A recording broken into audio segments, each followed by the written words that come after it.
Hey everyone, and welcome to this week's episode of 10 with Tom. I am Kerry, and today I'm going to be talking with you about codependency and your authentic self.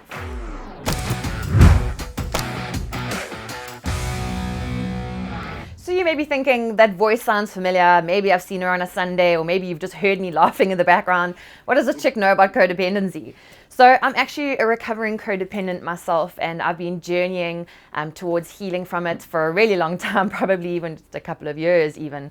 And, it's something that I have to do weekly check-ins on, even because it's something that can rear its ugly head quite often when it's been a mindset of yours for a really long time. And when someone first suggested to me that I might be codependent, I was like, well, there's no ways. I am strong, confident, and sometimes stubborn of a person. Like, there's no ways that I'm codependent. But something just kept niggling at the back of my head, and I'm the type of person that then has to go and look more into it, even if it's just to prove the person wrong. But so that's what I did. And here's the critical thing. You can't fix a hole in the wall if you don't see it. Awareness is what is critical. And so that's what I really want to just bring to you guys today. Maybe you're codependent, or you know someone who is, or maybe you like me and someone has suggested it to you and you're thinking, that's not really me. So these 7 minutes or so that I'm going to journey with you, I ask just that you open your hearts, you open your minds to awareness on the possibility of codependency. So codependency, what is it? Codependents are just basically full of fear, and that sounds really terrible, but bear with me and you'll find out why, right? We are always worried that we're not good enough, that others are going to reject us at who we are at our core. We sometimes can hold on to relationships longer than we should because we fear being alone. We need to be needed, and we have a fear of being rejected and abandoned. We are unconsciously seeking connection and validation all the time. We generally have low sense of self-esteem and self-worth, and we generally lack boundaries as well. Our happiness or our mood is affected by others' happiness and their moods, what they say or how they feel or behave towards us. We tend to have a lack of sense of self.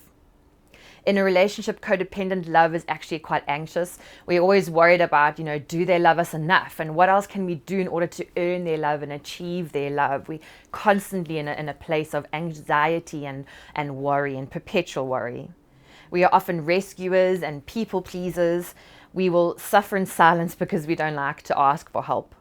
We feel responsible to fix others, but at the expense of ourselves. Our identity ends up being wrapped in being needed by someone else. And when we take care of everyone and their needs, actually the reason behind it is that we're hoping for something in return.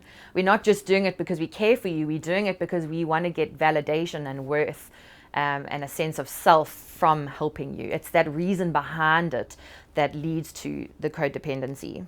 And ultimately, without realizing it, actually all of these things add up to us making other people gods in our lives. We center our worlds around that person, and as a Christ follower, no one else but God should be the center of my life and be a God in my life. We tend to forget where someone else's responsibilities begin and where our responsibilities stop. Some of this you may be listening to and going, well, hey, that just sounds like loving someone. That's what I do. And to an extent, that's true. Codependency is basically just normal behaviors, but they've been taken too far. We've enmeshed ourselves with other people. We've lost our sense of self within someone else. And often codependents have actually lost a lot. They've gone through a trauma, and something within us is feeling incomplete. And so we tend to cling to someone, sometimes anyone that we can, in order to find those missing pieces within them for ourselves. Codependency, if you like, can simply be defined as prioritizing someone else's needs and problems and issues over our own mental and physical health. Codependents basically don't believe in our inherent value, but we need to look for external measures in order to prove that value and worth. So how does this all play out in our lives? You may be thinking it sounds like pretty hectic, pretty deep. There's no jokes involved. There's no laughing in the background. How does this play out in our lives? And it's a really big topic. It's something that really can't be covered in 10 minutes.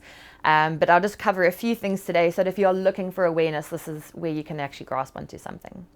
So the biggest thing, and you're not going to like hearing it, is that we tend to lie. And if this is where you're going to switch off, please don't. Bear with me. When I say we tend to lie, it's because what we do is actually withhold our true thoughts and feelings. And we generally tend to do that because we're actually scared of what others are going to think of us. We're afraid that if we speak up, we're going to make someone else angry. We're going to make them not like us. We're going to make them reject us. We sometimes don't even know or accept that what we say doesn't have to make someone else happy. If we just speak our truth, it doesn't matter if it doesn't make someone else happy. But it's hard for us to accept that. And what we need to understand about all of this is that those emotions, those feelings, if we don't deal with them, they actually end up controlling us. And we need to know that what we're feeling right now, it is important, but it's not concrete. Albert Ellis, who developed the rational emotive therapy, says that what we think actually creates how we feel, because feelings have a life of their own. Emotions are actually able to create beliefs. And, blocked feelings have actually been identified and proven as the barrier to joy and functional behavior, opening our hearts and even like physical health. And that's true. I know when I've had blocked feelings, I'll often have issues with my hernia and my ulcers and things like that because I've blocked things away. I haven't dealt with those feelings or emotions. So whether we repress our feelings or we obsess about them, we resist them, we ignore them, or sometimes talk ad nauseum about them, it's not about that. It's about getting it out. The only way we can deal with them is by getting them out. So getting them out, and I know I've said that a few times now, but it's a way of self-care. And the most important thing on the road to recovery of codependency is self-care, is developing a sense of respect for ourselves, where we normally put ourselves second or last on the list. We develop that sense of respect and love for ourselves, and that is how we start a journey towards codependency recovery. And when I was talking earlier about enmeshment, it's a pretty weird word, and I don't mean like mesh stockings or any kind of a fishnet or any kind of weird stuff like that. Enmeshment is basically a form of attachment. It's when we lose ourselves within another person. And this type of attachment or enmeshment within codependency usually manifests itself as a type of obsessive worry or a deep-seated belief that we can only be happy when someone else is happy or when something in their life has been achieved because of us. And it's hard to stop thinking like that. So for that reason, what is critical is that we have to learn to detach. And now hear me out, when people hear detach, they're like, oh, well, I can't do that. Like, I need to be present in the moment. But detachment and dissociation are two completely different things. Dissociation is the denial of what's happening or the minimizing of the impact of trauma. Whereas detachment is actually letting go of the outcome and being fully present in the moment. We can't solve everybody's issues as much as we would like to do. And the thought of it even, we wouldn't be getting so much pain and resentment and guilt if we could solve other people's problems. The only problems we can solve are our own or those that we've co-created. And so that's why we need to start dealing with ourselves, dealing with our own. And there is hope, there is recovery, and there is restoration. The goal of codependency recovery is not actually independence, it's interdependence. It's when we are able to care for and nurture others, but not to the detriment of one's own personal well-being. When we are interdependent, we give from a place of generosity and surplus rather than from obligation or from a sense of wanting to get something for what we're giving. And we're able to actually receive support from others for things that we cannot do for ourselves. So going forward, what I'd love you to do is when you're in a situation, ask yourself, am I wanting to make this person happy by stepping in and fixing it for them? Am I looking for their validation by doing this? And if so, you need to make that decision for yourself that the only person going forward that you're going to seek the validation from is yourself. We need to stop looking to others and start seeing ourselves, where we've almost got blinkers on towards ourselves all the time. We need to start seeing ourselves. We need to heal from codependency, and that takes time, it takes patience, it takes tenacity, and most of all, it takes courage. But as soon as we become less other-focused, we can become self-focused. You need to honor yourself. You need to honor your authentic self. You need to speak and be your truth. You need to seek your own approval and permission. You need to feel and observe peace, calm, and stability, letting go of what you cannot control.